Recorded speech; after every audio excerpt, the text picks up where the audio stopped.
Assalamu alaikum à toutes les téléspectatrices de l'émission Glamour dévoilé. Mes salutations à Sorna Fatou Diop, la présentatrice de cette émission.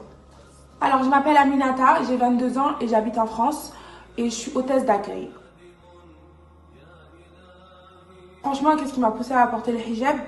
Je me suis juste remise en question en fait. C'était un été, je me souviens, c'était un été. Je sortais de ma première année du lycée.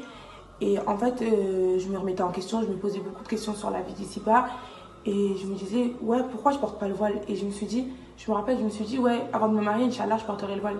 Mais en fait, on ne sait pas quand on va se marier, quand on va mourir, etc. Donc, il vaut mieux le faire quand on se sent prête. Et voilà. Donc, moi, j'ai décidé un jour, je me suis réveillée, en fait, je suis sortie et j'ai décidé de mettre le voile en sortant. Et je me suis pas dit, ouais, aujourd'hui, si je mets le voile pour sortir, je vais le mettre toute ma vie. Et en fait, depuis, je ne l'ai pas retiré. Franchement, être voilé dans un pays occidental comme la France, c'est pas facile tous les jours. Puisque déjà, quand tu es au lycée, tu peux pas porter ton voile. On te laisse pas avec ton voile. Alors que, en fait, je vois pas le voile, ça gêne en quoi en fait. Mais c'est leurs lois, elles sont comme ça. On n'y peut rien. Donc, je dirais que c'est quand même difficile de vivre dans un pays occidental en étant voilé. Puisqu'on te laisse pas, finalement, on te laisse pas faire ce que tu as envie de faire. Puisque quand tu vas à l'école, on te demande de retirer le voile. Dans certains travails, on te demande de retirer le voile. C'est vrai qu'il y a plus en plus d'entreprises qui acceptent les femmes voilées ou même le turban. Et ça, c'est juste magnifique en fait.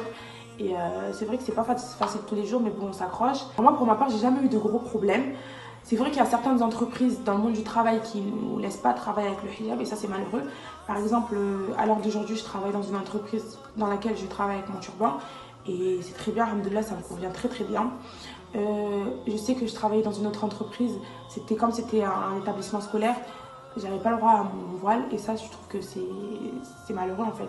Parce que c'est mon identité, le voile c'est mon identité et c'est pas parce que j'ai quelque chose sur la tête, que j'ai un turban sur la tête ou que j'ai un voile sur la tête que ça m'empêche de réfléchir, de travailler, que ça m'empêche d'aider les élèves en fait. Et je trouve que c'est pas bien. Mais en tout cas, j'ai jamais eu de gros soucis. À l'heure d'aujourd'hui, je travaille avec mon turban. Dans la rue, je marche avec le hijab, je marche avec le turban. On me regarde pas bizarrement, on m'insulte pas. J'ai jamais eu de vraies réflexions. Vous savez, des fois, il y a des gens qui sont méchants. J'ai jamais eu de méchantes réflexions ou quoi. Et alhamdoulilah, j'espère que ça va continuer comme ça. Et que si même demain, je viens à mettre le djilbab ou autre chose, qu'on m'acceptera comme je suis.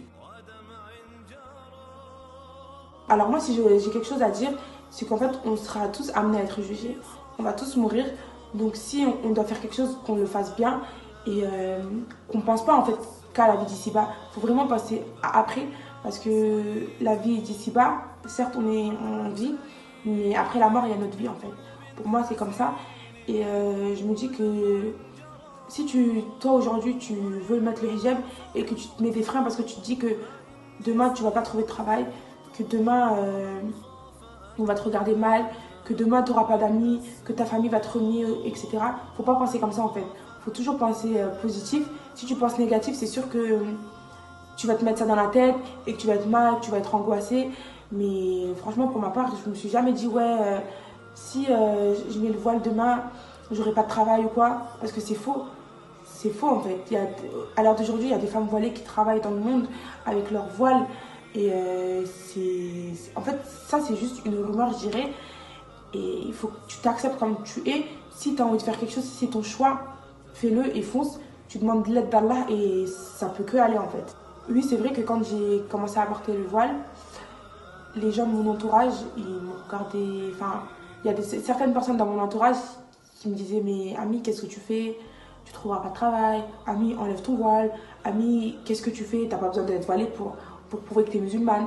Mais en fait, ça, c'est pas un truc que moi j'ai dit ou que d'autres femmes musulmanes ont dit, mais c'est un truc qui est écrit.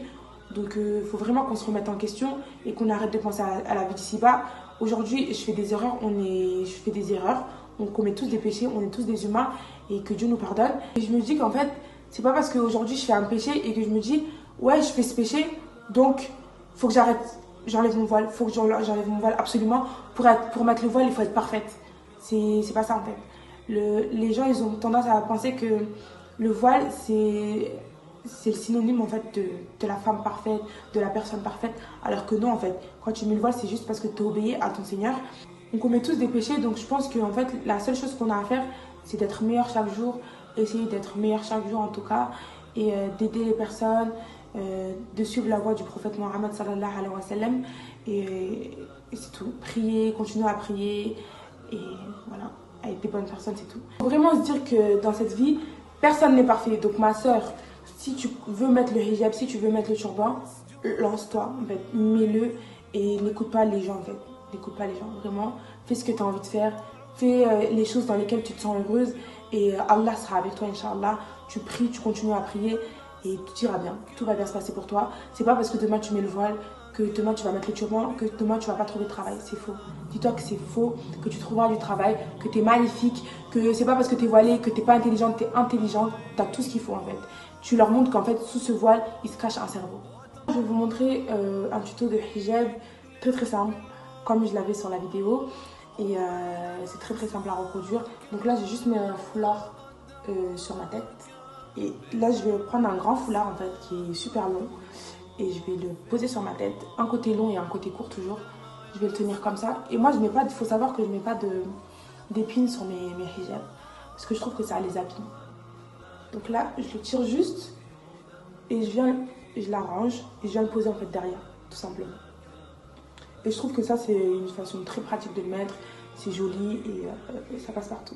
Alors là, je vais vous montrer une autre façon d'attacher les turbans. Donc, je plie mon foulard comme ceci.